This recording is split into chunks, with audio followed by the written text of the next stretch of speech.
আসসালামু আলাইকুম। সম্মানিত সুধীমণ্ডলী, আমরা সূরা তাহা প্রথম থেকে ইনশাআল্লাহ আলোচনা শুরু করতে যাচ্ছি। আউযু বিল্লাহি মিনাশ শাইতানির রাজীম, বিসমিল্লাহির রহমানির রহিম।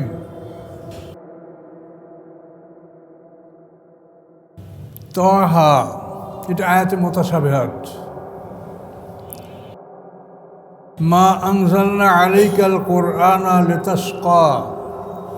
আল্লাহ বলেন, আমি নাজেল করি নেই আপনার উপর কোরআন এজন্য যে আপনি দুর্ভাগ্যবান হবেন।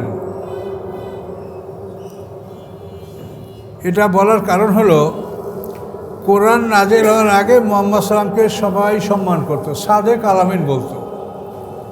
কিন্তু নবুয়ত লাভ করার পরে যখন তিনি এটা প্রকাশ করলেন যে আমি আল্লাহর রসুল, তখন তারা সাদেক আলামিনের পরিবর্তে তারা আল্লাহ রসুলকে বলতে লাগলো কাজ্জাবুল খায়েন, মিথ্যাবাদী খেয়ানাতকারী। মুহাম্মদ শব্দের পরিবর্তে তারা বলতে লাগলো মোজাম্মাম, ধিক্কৃত, যার দোষত্রুটি বর্ণনা করা হয়েছে, যাকে অভিসম্পাত করা হয়েছে, মোজাম্মাম। তো এই কথাগুলিতে আল্লাহ রসুল মনে নিশ্চয়ই কষ্ট পাবেন। এই জন্য আল্লাহ তাআলা তাকে সান্ত্বনা দিয়া বলছেন যে এই কোরআন আপনার উপরে আমি এই জন্য নাজিল করি নাই যে আপনি দুর্ভাগ্যবান হবেন, আপনার সম্মান লাঘব হবে, এই জন্য নয়, বরং এই কোরআনের উসিলায় আপনার সম্মান এমনভাবে বাড়বে যে পৃথিবীর বুকে এরকম সম্মানিত আর কেউ থাকবে না। যে পৃথিবীর লক্ষ লক্ষ মসজিদ থেকে যখন আজান হয়, সেই আজানের ধ্বনিতে আল্লাহর নামের সাথে মুহাম্মদুর রাসূলুল্লাহ সাল্লাল্লাহু আলাইহি ওয়াসাল্লাম নাম ঘোষণা করা হয়। পৃথিবীর লক্ষ লক্ষ মসজিদ থেকে। আল্লাহ রসুলের সন্তান নাই, তার নামে স্মৃতিসৌধ নাই, কিছুই নাই, কিন্তু সম্মান আল্লাহর হাতে। কিভাবে তাকে সম্মানিত করেছেন দেখেন, যে সারা পৃথিবীর বুকে দৈনিক 5 বার উচ্চস্বরে তার সুনাম সুখ্যাতি আল্লাহর নামের সাথে ঘোষণা করা হচ্ছে। যে আল্লাহ বলছেন যে হে রাসূল, আপনার উপরে কোরআন নাজেল আমি এজন্য করি নাই যে আপনি দুর্ভাগ্যবান হবেন, আপনার মান সম্মান ক্ষুণ্ণ হবে। ইল্লা তাযকিরাতাল লিমান ইয়াখশা, বরং ইহা হচ্ছে উপদেশ ওই সকল মানুষের জন্য যারা আল্লাহকে ভয় করে। তানজিলাম মিম্মান খালাকাল আরদা ওয়াস সামাওয়াতিল উলা, এই কোরআন অবতীর্ণ মিম্মান তার পক্ষ হতে, খালাকাল আরদা যিনি সৃষ্টি করেছেন পৃথিবী, ওয়াস সামাওয়াতিল উলা এবং সমুন্নত আকাশ, যিনি আকাশ, সমুন্নত আকাশ এবং পৃথিবী সৃষ্টি করেছেন, তার পক্ষ থেকে এই কোরআন অবতীর্ণ। আর রহমান ও আল্লাহ আরশিস ইস্তাওয়া, আল্লাহর একটি নাম রহমান, তিনি দয়ালু। আর রহমান ও আল্লাহ আরশিস ইস্তাওয়া, তিনি আরশে আসন গ্রহণ করেছেন। তিনি যেমন, তার সিংহাসন তেমন এবং তার আসন গ্রহণ তেমন। এর কোনো ব্যাখ্যা আমাদের কাছে নেই, কারো কাছে নেই। সম্মানিত শুধু আল্লাহর অস্তিত্বের প্রমাণ সবচাইতে বড়, সবগুলোই প্রমাণ, কিন্তু সবচাইতে বড় প্রমাণ হচ্ছে এই কোরআন। এই কোরআন এমন একটা গ্রন্থ যে পৃথিবীর সমস্ত জিন ইনসান একত্রিত হয়ে কোরআনের মতো একখানা কোরআন রচনা করতে পারে নাই। এরপর আল্লাহ বলছেন তাহলে 10টা সূরা করো, ফাতুবি আশারে সুয়ারে মিসলি, এই কোরআনের সূরাগুলির মতো 10টা সূরা তোমরা নিয়ে আসো, পারে নাই। তারপর আল্লাহ বলছেন ফাতুবি সূরাতাম মিন মিসলি, ছোট্ট একটা সূরার মতো সূরা, কাউসারের মতো একটা সূরা নিয়ে আসো, পারে নাই। তখন প্রমাণ হলো যে এই কোরআন আল্লাহর বাণী। মনে যখন অসহায় আসে যে অনেকেই তো নাস্তিক, তারা বলে কিছু নাই, আসলে কি তাই? তাহলে তারা এই একটা কথার মোকাবেলা করুক যে পৃথিবীতে এখন কত জ্ঞান বিজ্ঞানের অগ্রগতি, কত কিছু, কিন্তু কোরআনের মতো একখানা কোরআন কেন রচনা করা পৃথিবীর জিন ইনসান সকলে মিলে করতে পারছে না? তাহলে এই কোরআন আল্লাহর বাণী। এই কোরআন প্রমাণ করে যে আল্লাহ আছেন।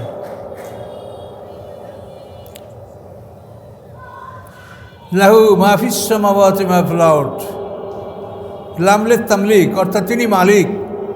যা কিছু আছে আকাশসমূহের মধ্যে, অমাফিল আরদে, যা কিছু আছে পৃথিবীর মধ্যে, আমা বাইনহুমা, এবং যা আছে এই দুইয়ের মধ্যে। তিনি আকাশ পৃথিবীর মালিক, এই দুইয়ের মধ্যে তারও মালিক। আমা তাহাতাস সারা, এবং যা আছে মাটির তলে তারও তিনি মালিক। সোনা, রূপা, লোহা, তেল, গ্যাস, যা বলেন মাটির নিচে, তো অধিকাংশ সম্পদ আমাদের মাটির নিচে। পৃথিবীর উপরে যে সম্পদ তার সাথে মাটির নিচে সম্পদ বেশি। আল্লাহ বলেন আমার তাহাতাস সারা, মাটির নিচে যা আছে তার মালিকও আল্লাহ, বরং আল্লাহ এটা আমাদের জন্য সংরক্ষণ করেছেন। ওয়াইন তাজার বিল কওলে ফাইন্নাহু ইয়ালামু সিররা ওয়া আখফা, যদি তোমরা প্রকাশ করো কোনো কথা, নিশ্চয়ই আল্লাহ তাআলা জানেন সিররা গোপন বিষয়, আখফা এবং অতি গোপন বিষয়। গোপন বিষয়, অতি গোপন বিষয় সম্পর্কে আল্লাহ সব কিছু অবহিত। আল্লাহু লা ইলাহা ইল্লাহু, তিনি আল্লাহ, নাই কোনো ইবাদাতের যোগ্য তিনি ব্যতীত, তিনি ছাড়া কোনো ইলাহ নাই। লাহুল আসমাউল হুসনা, তার আছে কতগুলি সুন্দর সুন্দর নাম, 99টা নাম আসমায়ে হুসনা।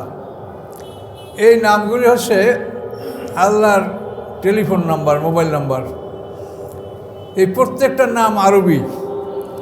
এই 99টা নাম হলো আমাদের এই জগতের জন্য আল্লাহ এই নামগুলি দিয়েছে, যে তোমরা এই নামে আল্লাহকে ডাকবা, যে নামে ডাকবা সেই নামে আল্লাহর কাছে কল যাবে।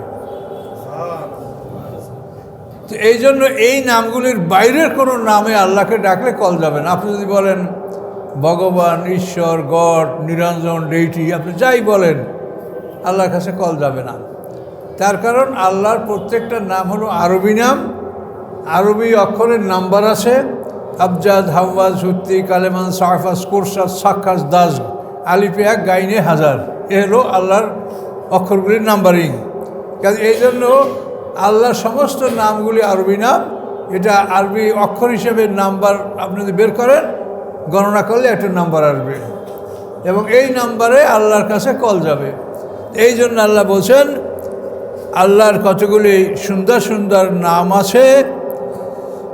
ফাদু হবে, অন্য জায়গায় আছে ফাদু হবে, সেই নামগুলির সাহায্যে তোমরা আল্লাহকে ডাকো। জারুল্লাযিনা ইউলহিদুনা ফি আয়াতি, অন্য কোরআনে অন্য আয়াতে আছে যে আল্লাহর নামের ব্যাপারে যারা বক্রতা অবলম্বন করে তোমরা তাদেরকে বর্জন করো। বক্রতা মানে খোদা। এই আল্লাহ ছাড়া অন্য কোনো নামে আল্লাহকে ডাকা যাবে না। এটা আমরা যখন প্রথম বলছি তখন আলেম ওলামারা তাফসির নিয়ে এসে আমাদের কাছে, এই দেখেন বড় বড় তাফসিরে খোদা লেখা আছে, আসলেই আছে, এখনও আছে। এটার অর্থ হলো এই ভাষাটা ইরানি ভাষা। আর আমাদের এই পাক ভারত উপমহাদেশে আমরা যারা বসবাস করি, আমাদের উপরে ইরানের একটা বিরাট প্রভাব আছে। এই জন্য এই ইরানিরা এরা বলে খোদা, এরা খোদা, নামাজ, রোজা, এই যে শব্দগুলি আর একটাও আরবি শব্দ না। রোজা, রোজ মানে দিনের থেকে রোজা। খোদা যে একা একা আসছে তার নাম হলো খোদা। তো এগুলি পারস্যের নাম, এগুলি আমরা ব্যবহার করি এই অঞ্চলে। তার কারণ এটার মূল ইতিহাস হলো হুমায়ুন যখন ভারতবর্ষের মানে পিতার উত্তরাধিকারী হিসেবে হুমায়ুন যখন ভারতবর্ষের শাসক নির্বাচিত হন, তখন তিনি খুব চাপের মুখে ছিলেন। এই যে শেরশাহর নাম শুনছেন, শেরশাহ, এই হুমায়ুন এবং শেরশাহর সাথে লড়াই হয়েছিল। এই লড়াইতে হুমায়ুন পরাজয় বরণ করার পর্যায়ে পৌঁছে গেছিল। শেষ পর্যন্ত হুমায়ুন পারস্যের রাজাদের কাছে সাহায্য চাইলেন যে আপনারা আমাকে সাহায্য করেন, তাহলে আমি আমার পিতার সাম্রাজ্য রক্ষা করতে পারি না। তখন তারা শর্ত দিচ্ছে যে আমরা তোমার পক্ষে যুদ্ধ করব, তোমার দেশ উদ্ধার করে দেব, কিন্তু তোমাদের কাছে আমাদের শর্ত হলো যে তোমরা ভারতবর্ষে শিয়া মাযহাব প্রচার করবে। এই হুমায়ুন সেটা রাজি হয়েছিল। এখন রাজি হয়ে ভারতবর্ষের শিয়া মতবাদ প্রচার করেছে, এবং সেই থেকে এই পাক ভারত উপমহাদেশে আমরা শিয়াদের অনেক শব্দ, ফৌজদারি, আদালত, মুনসেফ, এই সব শব্দগুলি কিছু আরবি কিছু ফার্সি, এগুলি সব আসলে বিদেশি ভাষা আমরা ব্যবহার করছি। তো আল্লাহ আমাদেরকে বলে দিয়েছেন যে আল্লাহর যে 99টা নাম আছে ওই নামে তোমরা ডাকো, এর বাইরের নামে আল্লাহকে ডেকো না। আল্লাহকে ডাকলে সেই নামে আল্লাহর কাছে কল যাবে না, এটা আল্লাহ পরিষ্কার বলে দিয়েছেন। এই হলো আসমায়ে হুসনা, 99টা নাম আছে।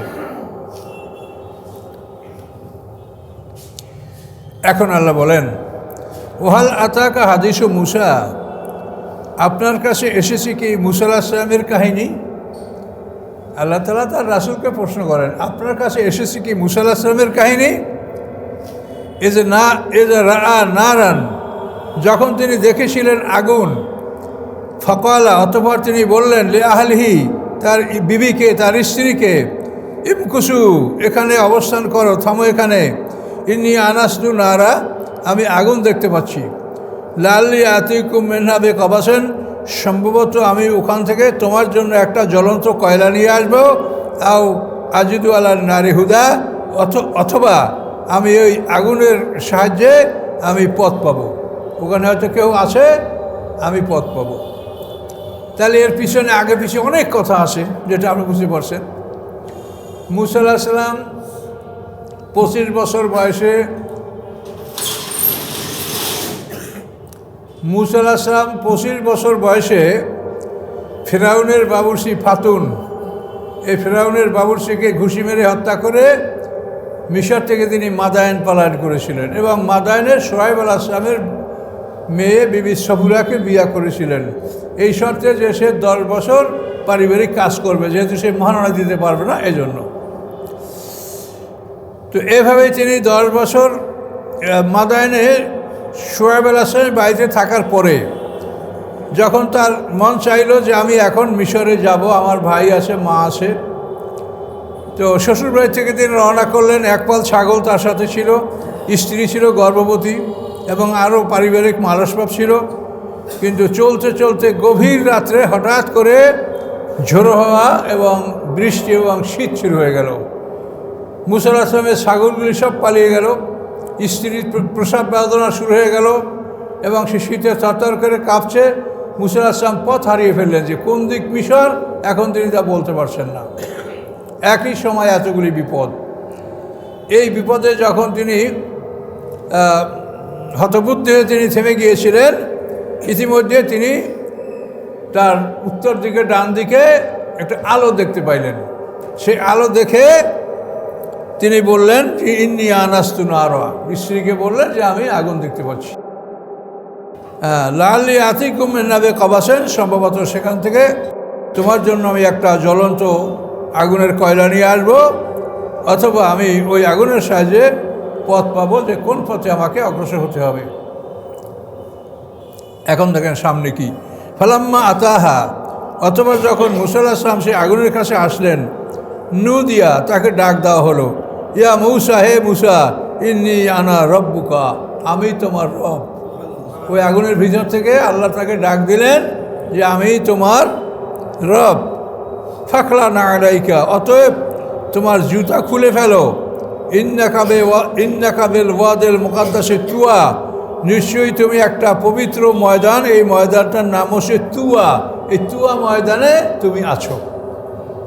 এভাবে আল্লাহ তাআলা সেখানে একটা আগুন প্রদর্শন করলেন, অথবা সেটা ছিল নূর, কিন্তু মুসা আলাইহিস সালাম সেটাকে আগুন মনে করেছে, এই জন্য আগুন বলা হয়েছে, এটা হতে পারে।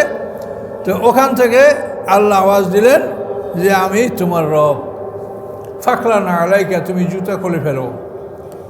হয়তোবা আল্লাহর সম্মানে জুতা খুলতে বলা হয়েছে, অথবা এই জুতায় কোনো অপবিত্রতা ছিল। কোনো তাফসীর বলে এই জুতাটা মানে কষাই করা চামড়ার ছিল না, এই জন্য এই জুতাটা খুলতে বলা হয়েছিল তাকে।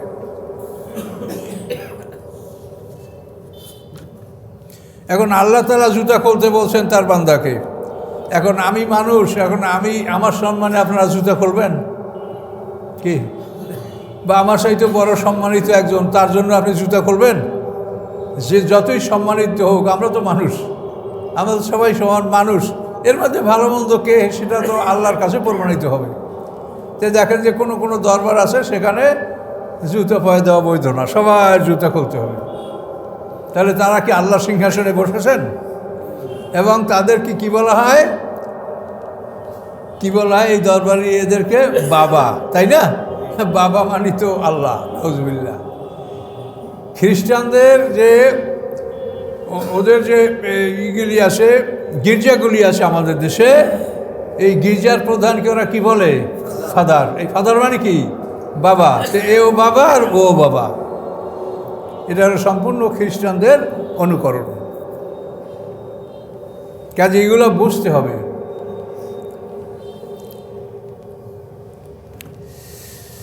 ইন্নাকা বিল ওয়াদিল মুকাদ্দাসি তুওয়া ওয়া আখতারতুকা, আমি তোমাকে বাছাই করেছি, আমি তোমাকে বাছাই করেছি। ফাসতামি' লিমা ইউহা, অতএব তুমি মনোযোগ সহকারে শোনো, কান লাগিয়ে শোনো যা কিছু তোমার কাছে ওহী করা হচ্ছে, এটা তুমি খুব মনোযোগ সহকারে শোনো। কি ওহী করা হচ্ছে? ইন্নানি আনাল্লাহ, নিশ্চয় আমি আল্লাহ। আল্লাহ পরিচয় দিচ্ছেন, নিশ্চয় আমি আল্লাহ।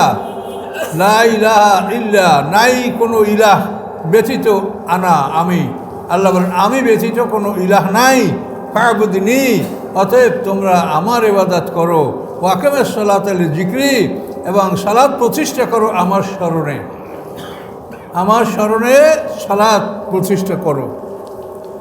আর ইন্না সাআতা আতিয়াতুন, নিশ্চয়ই কিয়ামত আগত, কিয়ামত অবশ্যই আসবে। আকাদু উখফিহা, আমি হুয়া লুকিয়ে রাখবো, মানে এই কিয়ামতের সময়টা আমি গোপন রাখবো, এটা আমি প্রকাশ করব না। কেন কিয়ামত আসবে? লিতুজা কুল্লু নাফসিন বিমা তাসআ, যে আল্লাহ তাআলা যেন পুরস্কার দিতে পারেন প্রত্যেকটি মানুষকে, বিমা তাসআ, যার জন্য সে পরিশ্রম করেছে। প্রত্যেকটা মানুষকে তার পরিশ্রমের বিনিময় যেন আল্লাহ দিতে পারেন, এই জন্য আমি কিয়ামত নির্ধারিত রেখেছি, কিন্তু আমি দিনটা উজ্জ্বল রেখেছি, গোপন রেখেছি। কখন আসবে এটা আমি কাউকে বলিনি, বলবো না। ফালায়া সুদ্দান্না কান্হা, আপনাকে যেন ফিরিয়ে রাখে না কিয়ামতের বিশ্বাস হতে। এই যে কিয়ামতের বিশ্বাস, এর থেকে যেন আপনাকে ফিরিয়ে রাখে না। মান লা ইউমিনু বিহা, যে এই কিয়ামতকে অবিশ্বাস করে, যে কিয়ামতকে অবিশ্বাস করে, তার এই অবিশ্বাস যেন আপনাকে বিশ্বাস থেকে ফিরিয়ে না রাখে, এই কথাটা আল্লাহ বলছে। অত্তাবাহাহু, এবং সে নিজের মনের কামনা করে। ফাতার দা, অতঃপর সে ধ্বংস হয়। কাজে এই যে মনের কামনা করে এবং এই কামনা করে ধ্বংস হয়, পরকালকে বিশ্বাস করে না, তার অবিশ্বাস যেন আপনাকে অবিশ্বাসের মধ্যে ঠেলে না দেয়। আপনি বিশ্বাস করবেন যে কিয়ামত অবশ্যই অনুষ্ঠিত হবে। এবং এইটাই হলো পৃথিবীর সবচাইতে বড় বিষয়, কিয়ামত এবং দ্বিতীয় জীবন। এইটা বিশ্বাস করলে সমাজে এত হানাহানি, মারামারি, কাটাকাটি, গণ্ডগোল কিচ্ছু থাকতে পারে না। প্রত্যেকটা মানুষ জানবে যে আমি আল্লাহর গোলাম। মানুষের মোমেনের পরিচয় কি? যে আমরা গোলাম। আল্লাহ কি চাচ্ছেন আমাদেরকে? ফাদখুলি ফি ইবাদি ওয়াদখুলি জান্নাতি, গোলাম হও, বেহেশতে যাও। আমাদের সবার ডেজিগনেশন হলো আমরা গোলাম। তো আমরা যখন মনে এই চিন্তাটা আসবে যে আমরা সবাই গোলাম, তখন তো আমার মধ্যে অহংকার থাকতে পারে না। গোলামের কি অহংকার আছে? আমি তো কোনো কিছুর মালিক না। আমার কাছে যেটা আছে সে আল্লাহর পক্ষ থেকে আমানত, বরং এইটা আমার জন্য একটা বোঝা যে আমি এইটা সঠিকভাবে প্রাপকদেরকে আমি দিতে পারবো কি পারবো না। তা আমরা তো এই সম্পদকে নিজের মনে করি, নিজের মনে করে নিজের মতো ব্যয় করি। এটা তো গোলামের পরিচয় না। কাজে 50,000 বছর সমান দিনই আল্লাহ বিচার করবেন। এই বিষয়গুলি কিন্তু সেই সময় উঠে আসবে যে তুমি কি নিজেই মালিকানা করেছো, না আমার গোলাম হিসাবে তুমি আমাকে মালিক মেনেছো, তুমি গোলাম হিসাবে নিজেকে মনে করেছো। জমি জমা আপনি কাউকে দিবেন, কাউকে দিবেন না, কাউকে কম দিবেন, কাউকে বেশি দিবেন না, মেয়েকে বঞ্চিত করবেন।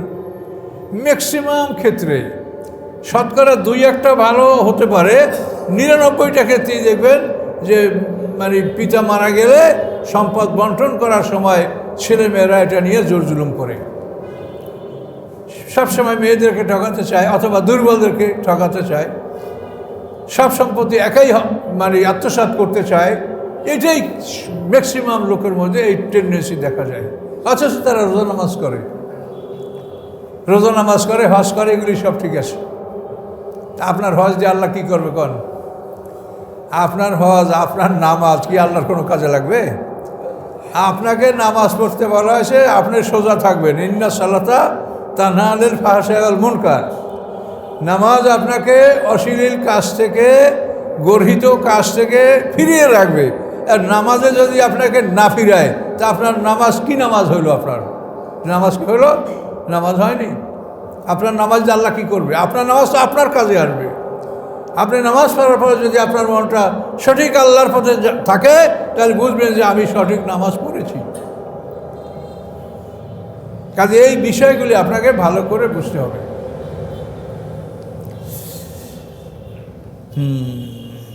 এখন এইটা হলো ফাত্তাবা মা ইউহা। আল্লাহ বললেন না যে যা তোমার কাছে ওহী করা হয় সেটা তুমি অনুকরণ করো। এই ওহীর কথা আমরা শুনলাম। এরপর সামনে আল্লাহ কি বলছেন দেখেন। মুসা আলাইহিস সালাম তো আল্লাহর কাছে ওখানে গেছেন। আমা তিলকা বিয়ামিনিকা ইয়া মুসা, হে মুসা তোমার ডান হাতে কি? তো ডান হাতে কি তা তো আল্লাহ দেখেন, তাই না? কিন্তু আল্লাহ বললেন কেন আমা তিলকা বিয়ামিনিকা ইয়া মুসা? তো বলার উদ্দেশ্য হলো যে এই লাঠিটা দ্বারা অন্য কিছু করা হবে। কাজেই আগে তুমি শিওর হও যে তোমার হাতে কি, লাঠি না অন্য কিছু। এই যারা ম্যাজিক দেখায় তারা কিন্তু বলে দেখেন তো আপনার হাতে কি, এই সবাই দেখেন। এটা মানে কি যে উনি এইটাকে পরিবর্তন করবে জাদুর মাধ্যমে, এই জন্য আগে বল দেখেন তো এটা কি। তো এগুলি তো আল্লাহর কথা থেকে তারা কথা নকল করেছে। আল্লাহ বলেন হে মুসা তোমার ডান হাতে কি, মানে তুমি দেখে নাও যে তোমার ডান হাতের লাঠি, এটা তুমি নিশ্চিত হও এই লাঠিটাকে আমি অন্য কিছু করব, এটাকে রূপান্তরিত করব। কলাহিয়া আসয়, মুসা আলাইহিস সালাম বলে এটা আমার লাঠি। আতাওয়াক্কা আলাইহা, এটার উপরে আমি ভর করি। ওয়াশুবে আলা গানামি, এটা দ্বারা আমি বকরিকে পাতা পেড়ে দেই। ওয়ালিয়াফিয়া মার বকরা, এবং এটার মধ্যে আমার আরও অনেক কাজ আছে। যে বন্ধু অতি প্রিয় এবং অতি সম্মানিত, যার সাথে কথা বলতে ভালো লাগে, তার সাথে একটু বেশি কথা বলতে পারলে মনে হয় ভালো লাগে। তো আল্লাহ বলছেন তোমার হাতে কি, ডান হাতে কি? তিনি বললেন আমার লাঠি, ওর উপর আমি ভর করি, ও দিয়ে আমি বকরিকে পাতা পেড়ে দেই, এবং ওর মধ্যে আমার আরও অনেক কাজ আছে। যখন আমি ঘুমাই তখন এই লাঠিকে আমি বকরির পাহারার জন্য রেখে দেই। কোনো হিংস্র প্রাণী আমার বকরি আক্রমণ করতে পারে না। যখন আমার ক্ষুধা লাগে তখন আমি লাঠি মাটিতে গেড়ে দেই, সাথে সাথে লাঠিতে ডালপালা বের হয়ে ফল ধরে, এবং মুহূর্তের মধ্যে সেই ফলগুলি খাবার উপযুক্ত হয়, আমি ফল খাই। যখন আমার পানির প্রয়োজন হয় তখন আমি লাঠিটা, ওই বেতের লাঠির মতো ভাসছিল দুই দিকে, ওই লাঠিতে একটা বালতি বেঁধে, বালতি লটকে আমি যখন লাঠিটা কূপের দিকে দেই, আমার লাঠিটা লম্বা হয়ে কূপের নিচ পর্যন্ত তলদেশে গিয়া আমার জন্য পালি তুলে নিয়ে আসে। এ লাঠি আমার মারি বুকরা, এই লাঠির মধ্যে আমার আরও অনেক অনেক এই কাজগুলি সম্বন্ধে তাফসীরকাররা বলেছেন। আল্লাহ বলেন ঠিক আছে তোমার লাঠি। কলা আলকাহা ইয়া মুসা, হে মুসা তুমি তোমার লাঠিটাকে ফেলে দাও। আলকাহা, অতবার মুসা আলাইহিস সালাম লাঠিকে ফেলে দিলেন। ফায়দা ইয়া হাইয়াতুন, মুহূর্তের মধ্যে সেটা একটা সাপ তাসআ, যেটা নড়াচড়া করতে লাগলো, দৌড়াদৌড়ি করতে লাগলো। মুহূর্তের মধ্যে লাঠিটা সাপ হয়ে গেল এবং সেটা দৌড়াদৌড়ি করতে লাগলো, চলাচল করতে লাগলো। কিন্তু মুসা আলাইহিস সালাম ভয় পাইলেন, ভয় পেয়ে লাফ দিছে পিছনের দিক, বাপরে বাপ, লাফ দিয়ে দৌড়। তা আল্লাহ বললেন এই মুসা ভয় পেও না, লা ইয়াখাফু লাদাইয়াল মুরসালুন, আমার কাছে প্রেরিত রাসূলগণ ভয় পায় না, তুমি ভয় পাচ্ছ কেন? আল্লাহ বলেন কলা খুজা, তুমি ওকে ধরো, ওয়ালা তাখাফ, ভয় করো না। সানবিদুহা সিরাতাল উলা, অচিরেই আমি তার প্রথম রূপে তাকে আমি আবার ফিরিয়ে দেব। প্রথম রূপ তার যেরকম লাঠি ছিল, তুমি ধরলেই সেটা আবার লাঠিতে পরিণত হবে। এ হলো এক। 2 নম্বর, অদমম ইয়াদাকা ইলা জানায়কা, মিলাও তোমার হাত তোমার বগলে, তোমার ডান হাত এরকম বগলের মধ্যে ঢুকাও। তাখরুজ বাইদা, দেখবে যে বাইদা মানে সবুজ শুভ্র, মানে সুন্দর সাদা আলো বেরোয় আসে, সূর্যের আলো মতো। মেন গায়ের শুয়েন, কোনো অনিষ্ট ছাড়া, তোমার কোনো ক্ষয়ক্ষতি হবে না, হাত পড়বে না, ব্যথা পাবে না, ফোসকা পড়বে না। হ্যাঁ, আয়াতা নুখরা, এটা হলো তোমার দ্বিতীয় নিদর্শন। আলোর প্রয়োজন হলে তুমি বগলে হাত ঢুকে হাত বার করবে, আলো সৃষ্টি হবে। আলো প্রয়োজন না হলে দ্বিতীয়বার হাত বুলাবে, হাত ঢুকাবে, তোমার হাত স্বাভাবিক হয়ে যাবে। আল্লাহ বলেন লেনুরিয়াকা মিন আয়াতিনাল কুবরা, যেইভাবে আমি আমার বড় বড় নিদর্শনগুলি দেখাবার জন্য আমি তোমাকে এই সূচনা করছি, আরও দেব। 9টা মৌজুজা দেওয়া হয়েছিল, তার 2টা হলো এই প্রথমবারেই মুসা আলাইহিস সালামকে আল্লাহ দিলেন নবুয়ত এবং 2টা মৌজুজা এইটা দান করলেন। দান করে কি করলেন, কি বললেন, ইযহাব ইলা ফিরআউন, তুমি ফিরআউনের কাছে যাও, ইন্নাহু তাগা, নিশ্চয়ই সে বিদ্রোহী, সে আত্মসমর্পণকারী নয়। কলা মুসা আলাইহিস সালাম বললেন, ইশরাহ লি সাদরি, হে আল্লাহ আমার বক্ষস্থলকে আপনি সম্প্রসারণ করে দেন, আমার বক্ষকে প্রশস্ত করে দেন। ইয়াসির লি আমরি, এবং আমার কাজকে সহজ করে দেন। ওয়াহলুল উকদাতাম মিন লিসানি, এবং দূর করে দেন আমার জিহ্বা হতে জিহ্বার বন্দাত্ব। আমার জিহ্বাটা চলে না, কথা মানে তোতলা মানুষের মতো হয়ে যায়। বাল্যকালে জিহ্বা পুড়ে গেছিল মুসা আলাইহিস সালামের, ফেরাউনকে থাপ্পড় মারিছিল। তখন ফেরাউন ওদের দেশে একে হত্যা করো, এ আমার দুশ্মন। বিবি আসিয়া বলেন যে না, মুসা ছোট মানুষ, বোঝে না। পরীক্ষার জন্য তিনি একটা পাত্রে স্বর্ণের টুকরা, একটা পাত্রে আগুনের টুকরা নিয়ে আসেন। আল্লাহর হুকুমে মুসা আলাইহিস সালাম আগুনের টুকরা মুখে দিয়েছিলেন, তাতে তার মুখ পুড়ে গিয়েছিল। এ থেকে মুসা আলাইহিস সালামের মুখে কথা কিছুটা তোতলা মানুষের মতো হয়ে যাচ্ছিল। সেইটা তিনি আল্লাহর কাছে প্রার্থনা করলেন, ওয়াহলুল উকদাতাম মিন লিসানি, আমার জিহ্বার বন্ধাত্ব আপনি দূর করে দেন, খুলে দেন। ইয়াফকাহু কওলি, যাতে মানুষেরা আমার কথা বুঝতে পারে। ওয়াজআলনি ওয়াজিরাম মিন আহলি হারুন, এবং করুন আমার জন্য ওজির, আমার পরিবার থেকে আমার ওজির মানে সাহায্যকারী, আমার সাহায্যকারী নির্বাচন করুন। কাকে? হারুন আখি, আমার ভাই হারুন আলাইহিস সালামকে, যে আমার বড় ভাই। আশরুদ বি আজরি, যার সাহায্যে আমার কোমর শক্তিশালী করব, আমার মাজা শক্তিশালী করব। ওয়াশরিকু আমরি, এবং আমার কাজে তাকে আপনি অংশীদার বানান। যদি আপনি এটা করেন, কাইনুসাব্বিহাকা কাসীরা, যে আপনার বহু প্রশংসা আমরা করব। ও নাযকুরাকা কাসীরা, আপনার অনেক জিকির স্মরণ আমরা করব। ইন্নাকা কুনতা বিনা বাসীরা, নিশ্চয়ই আপনি আমাদের ব্যাপারে সার্বিক দর্শক। এই কথাগুলি মুসা আলাইহিস সালাম আল্লাহর কাছে বললেন। মুসা, আল্লাহ বললেন, হে মুসা, তোমার প্রশ্নগুলি তুমি যা চেয়েছো আমি সব তোমাকে দিলাম, তোমাকে সব কিছু দেওয়া হলো।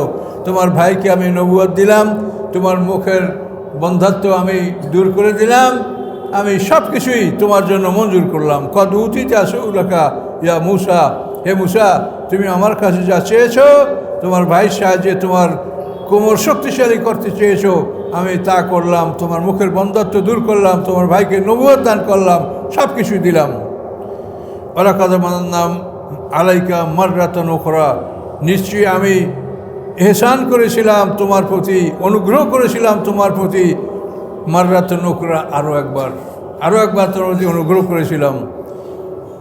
ইজ আওহাইনা ইলা উম্মিকা মা ইউহা, যখন আমি ওহী করেছিলাম তোমার মায়ের কাছে যা ওহী করার। এখন আমরা 38 নম্বর আয়াত পর্যন্ত চলে আসি। এখন এইগুলোর একটু সামান্য তাফসীর আমাদের করতে হয়। মুসা আলাইহিস সালাম সম্পর্কে আমরা সামনে আরও বিস্তারিত আলোচনা আছে, সেটা আমরা যাব। তো এখন আমরা যেটু এখানে আলোচনা করেছি, যেটু তেলাওয়াত করেছি, তার একটু ব্যাখ্যা আমরা এখানে করব। মুসা আলাইহিস সালামের জন্ম মিশরে, এবং তিনি লালিত পালিত হয়েছেন ফেরাউন পরিবারে। 25 বছর পর্যন্ত ফেরাউন পরিবারে লালিত পালিত হওয়ার পরে তিনি ফেরাউনের বাবুর্চি ফাতুন কিপ্তি তাকে ঘুষি মেরে হত্যা করার পরে তিনি মিশর থেকে পালিয়ে গেলেন মাদায়েনে।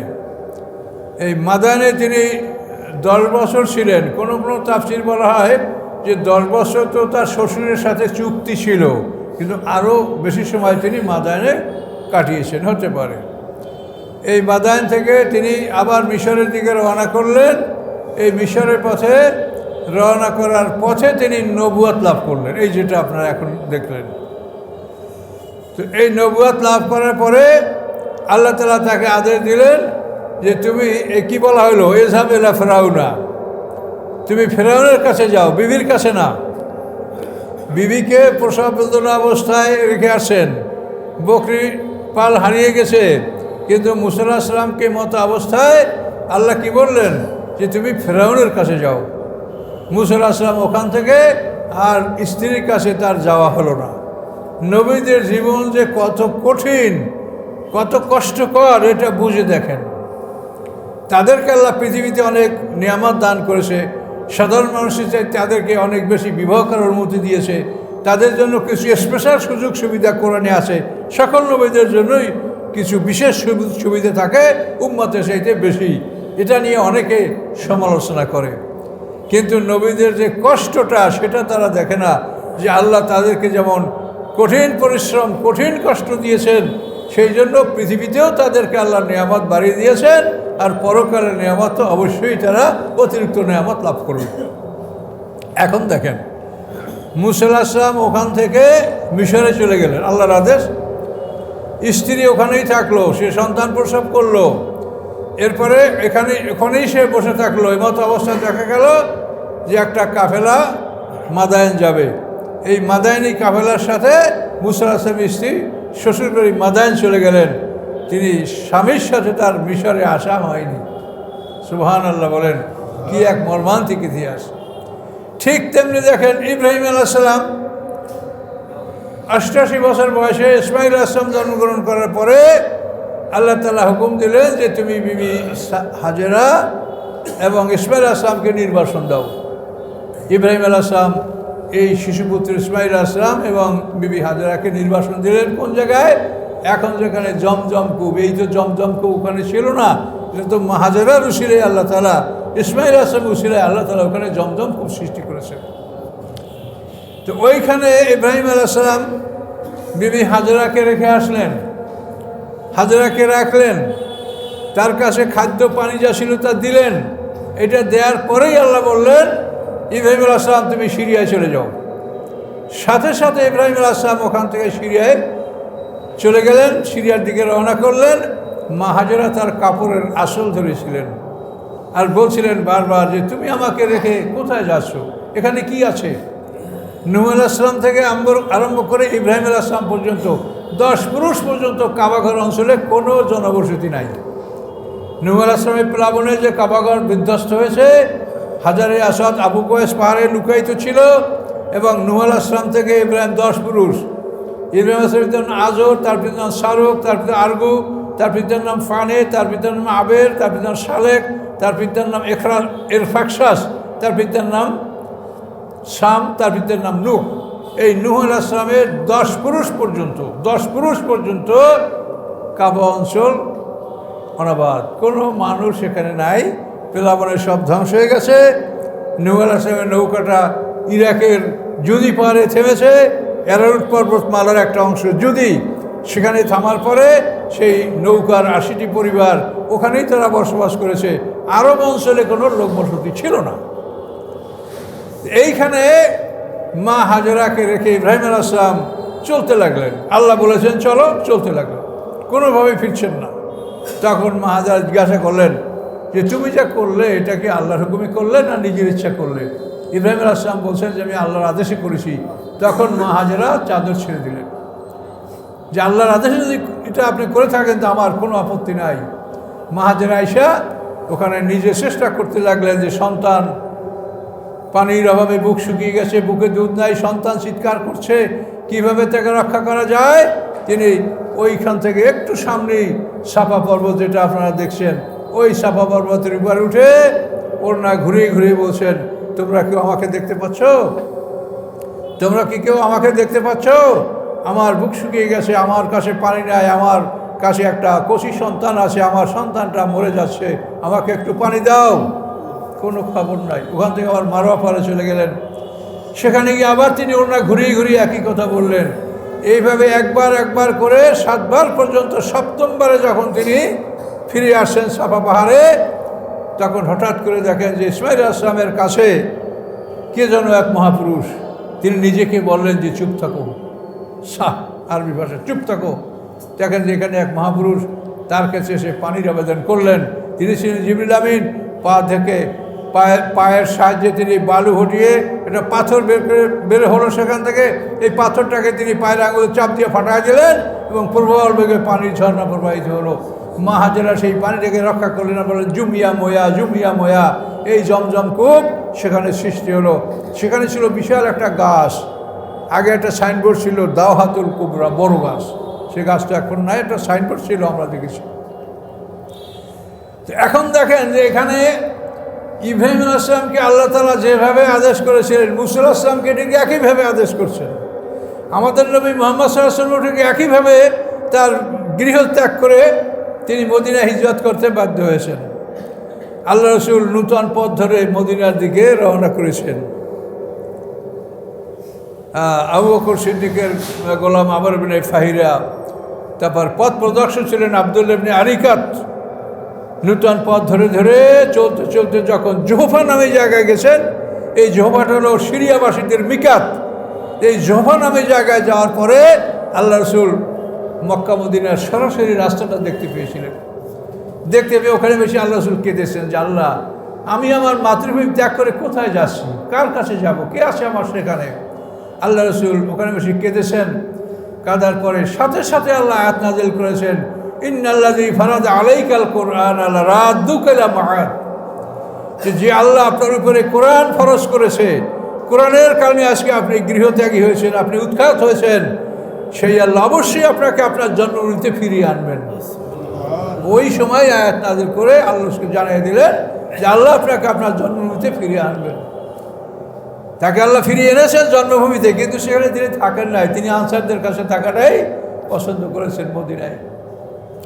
এই যে নবী রাসূলদের জীবনের কষ্ট, এই কষ্টের জন্য আল্লাহ তাআলা পৃথিবীকেও তাদেরকে কিছু অতিরিক্ত নেয়ামত দান করে থাকেন, যেটা সাধারণ মানুষকে দেওয়া হয় না। আর পরকালে তো তাদের জন্য নেয়ামত বেশি আছেই। এগুলি এক শ্রেণীর মানুষ সমালোচনা করে, তারা কপাল পরা, দুর্ভাগ্যবান। কাজে এগুলি থেকে আপনারা সতর্ক থাকবেন। তো মোট কথা আমরা জানতে পারছি যে এখানে সমস্ত নবী রাসূলদের একই ধরনের কষ্টের জীবন। স্ত্রী গর্ভবতী ফেলে চলে যেতেন, ইব্রাহিম আলাইহিস সালাম ছোটো বাচ্চা রেখে চলে যেতেন, আল্লাহ রাসূল সব কিছু রেখে তিনি চলে যেতে বাধ্য হলেন। পরে আল্লাহ রাসূলের পরিবার পরিজন, তার যে গোলাম ছিল ওসামা ইবনে জায়েদ ইবনে হারেসা, হযরত আলী রাদিয়াল্লাহু তাআলা আনহু, এরা রাসূলের পরিবার পরিজনকে পরে মদিনায় পৌঁছেছেন। কিন্তু আল্লাহ রাসূল তিনি একাই মদিনায় চলে গেছিলেন। সাথে ছিল আবু বকর সিদ্দিক এবং তার গোলাম আমর ইবনে ফাহিরা আর আব্দুল্লাহ ইবনে আরিকাতের চারজন। আবু বকর সিদ্দিক আল্লাহ রাসূল এক উঠে, আমর ইবনে ফাহিরা, আব্দুল্লাহ ইবনে আরিকাত দ্বিতীয় উঠে। এই দুইটা উঠে চারজন, এভাবে তারা মদিনা হিজরত করেছেন।